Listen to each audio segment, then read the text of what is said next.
So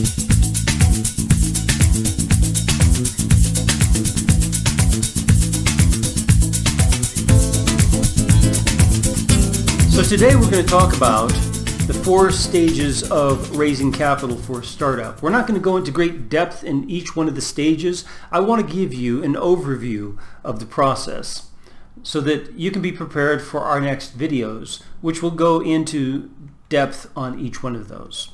You'll get details. The first step is that you need to prepare yourself for what lies ahead of you. If you're going to reduce the amount of money that you put into your startup, because you're going to be raising money, right? Raising capital, then you need to be prepared as quickly as possible to start raising capital. So you'll have to examine your team's overall health, right? From every angle you can imagine. You need to research your industry, your competitors, and your market. Your industry, your competitors, and your market. You need to understand all 3 of those. You need to define your products very clearly, whether they're products or services, but define what they are. Okay, what is the offering that you're making to the client?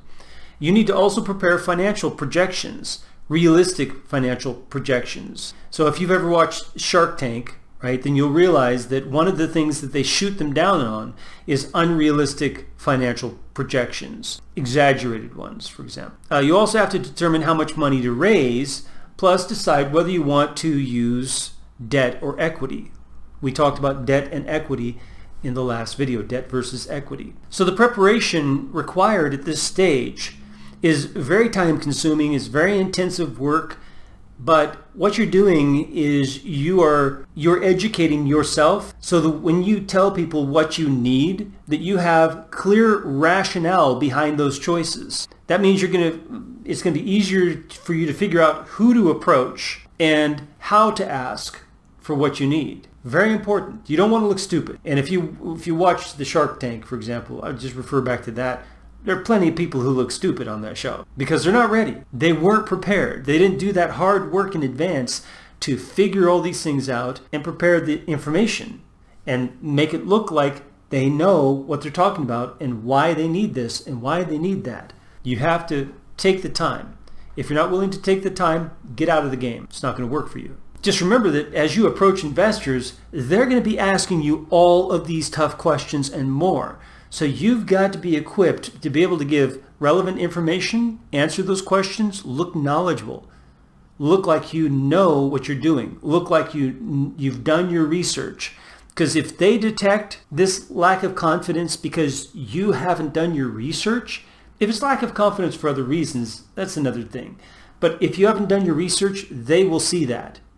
They ferret that out like that. And you can just kiss it goodbye. It's not going to happen. So the next stage you need to concern yourself with is researching the different types of investors. So now you may decide at some point that you know who you're going to go after and how much you're going to ask. But that doesn't mean that you're going to get what you want from whom you want it.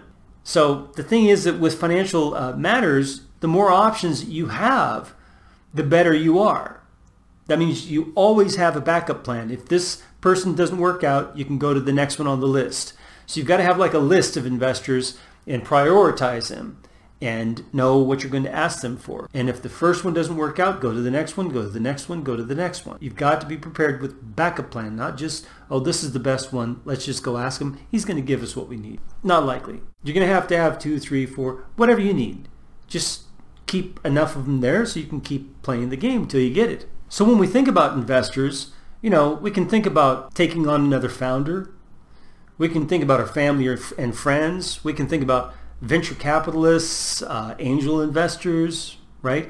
Business incubators, they also are investors, and investment groups and crowdfunding. Keep in mind that some forms of funding are going to cost more and be more risky than others.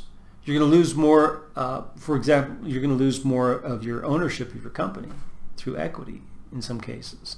And if you're going to resort to credit cards, which I strongly advise against that, bank loans and things of this sort, debt, you just have to understand that that's going to be more dependent on your personal finances than is the equity, right? And we already talked about this a bit. The equity is going to be more on the potential value of your business, your startup. So the next stage is preparing your pitch deck.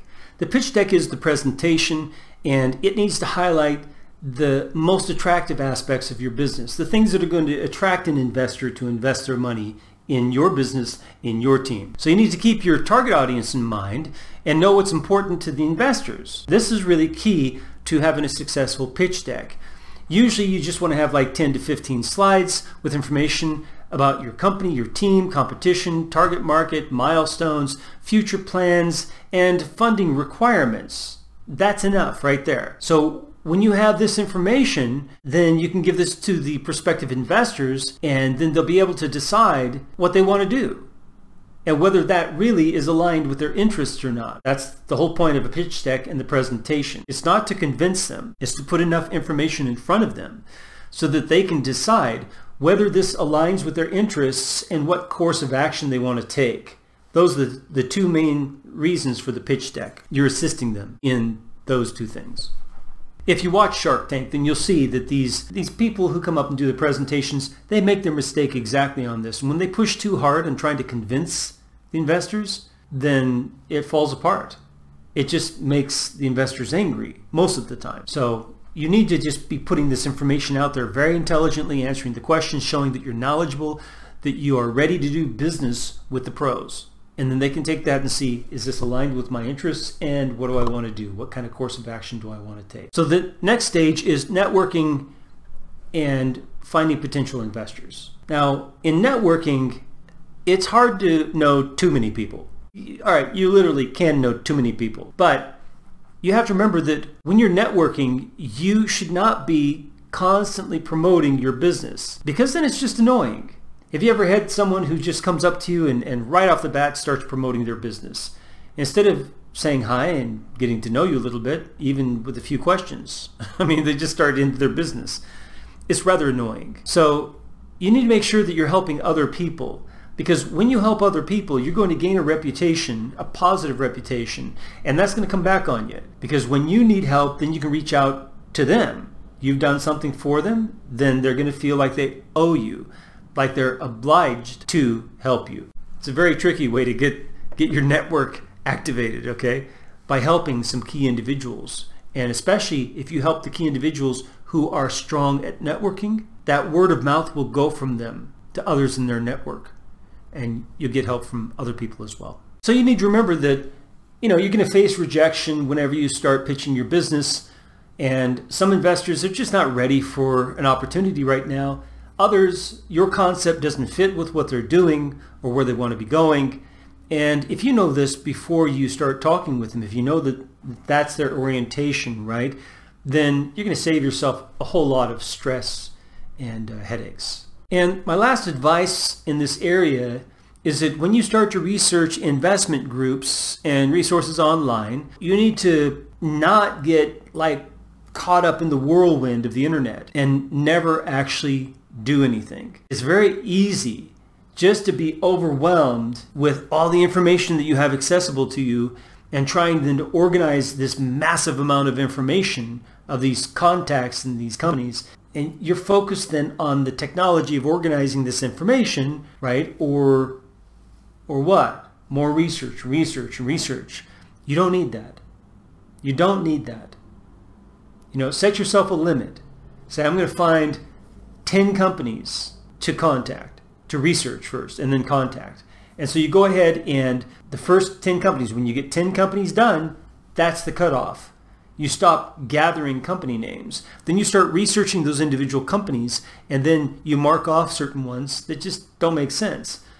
Maybe they're out of business even, But you go ahead and mark those off, and then you got new slots to fill. So you go back and you fill those slots until you got 10 companies that are 10 viabilities and viable companies for your investments. And then you go ahead and research them and find out everything you can about them. And then you start sending out emails, making phone calls, setting up appointments, and just do it. Now, I hope that I've cleared this up about the 4 stages of raising capital for your startup, so that you understand what the overall flow is for raising capital for your startup. We'll go into depth on each one of those stages, and we'll make a video for each one of all 4 of those stages. But right now, what I want you to do is I want you to pop the like button. I want you to pop the subscribe button, and I want you to pop the bell notification so you know the next time that I make a great video, which is likely to be tomorrow. We'll see each other then.